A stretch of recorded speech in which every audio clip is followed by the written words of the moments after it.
The main thing for me is that I know the Gemini 2x1 is going to work across all capture platforms. It's just going to work, the colours are going to be natural, the white light is going to be accurate.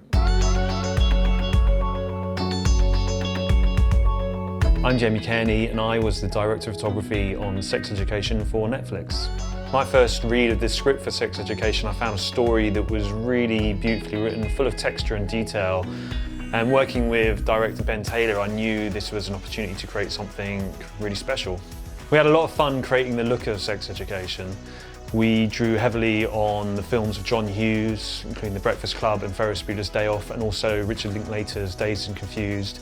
A combination of those references and the conversations we were having led Sam Harley, the production designer, and Rosa Diaz, the costume designer, to formulate quite a complex and unusual colour palette. Through a lot of testing and also adhering to Netflix's exacting technical specifications, this led me to using the Sony Venice camera.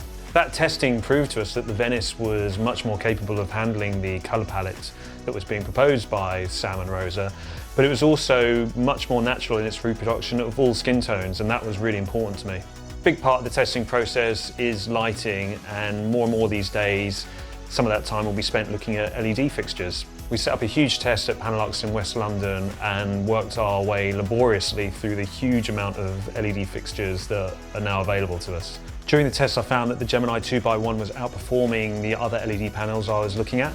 It's an RGB WW lamp that's been calibrated to fully reproduce the white spectrum, and what that meant was skin tones suddenly looked natural. Another really important factor in the tests was dimming. We wanted to see how low we could dim all of the LED panels we were looking at before we started encountering problems. The 2x1 really stood out because it's got constant current dimming, which meant we were able to dim it to 1% and not experience any color shift or any flicker at any frame rate. I was able to replace a significant amount of tungsten lighting with the Gemini 2x1. As an example, the interior of Gene and Otis's house, which is a set build, on season 1, all of the space lighting outside of the windows was lit with 5K incandescent space lights. On season 2, we replaced all of those fixtures with 2x1 Geminis inside softboxes. This, of course, gave me much more creative freedom. I was able to program any time of day outside of the windows rapidly using the Geminis over DMX.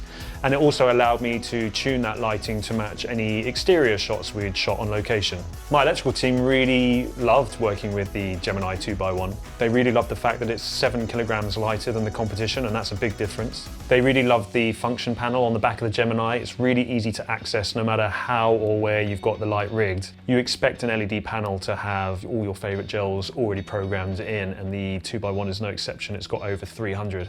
Straight away in those assembly scenes, I was able to see how much more natural all of our skin tones looked. The Geminis were rigged in a very difficult to access roof void, and one of the benefits of using the Gemini was that we were able to daisy chain power to them. That is, you can put 4 heads onto one 16 amp source.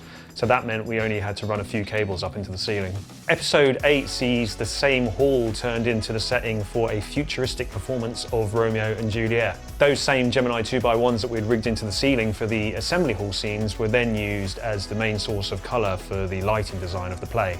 I was really impressed with how low I could run the dimmers on the Gemini 2x1s and still have consistent colour, especially within chases. The main thing for me is that I know the Gemini 2x1 is going to work across all capture platforms, whether that be film or a simple 8-bit digital system or top-of-the-range 16-bit camera system.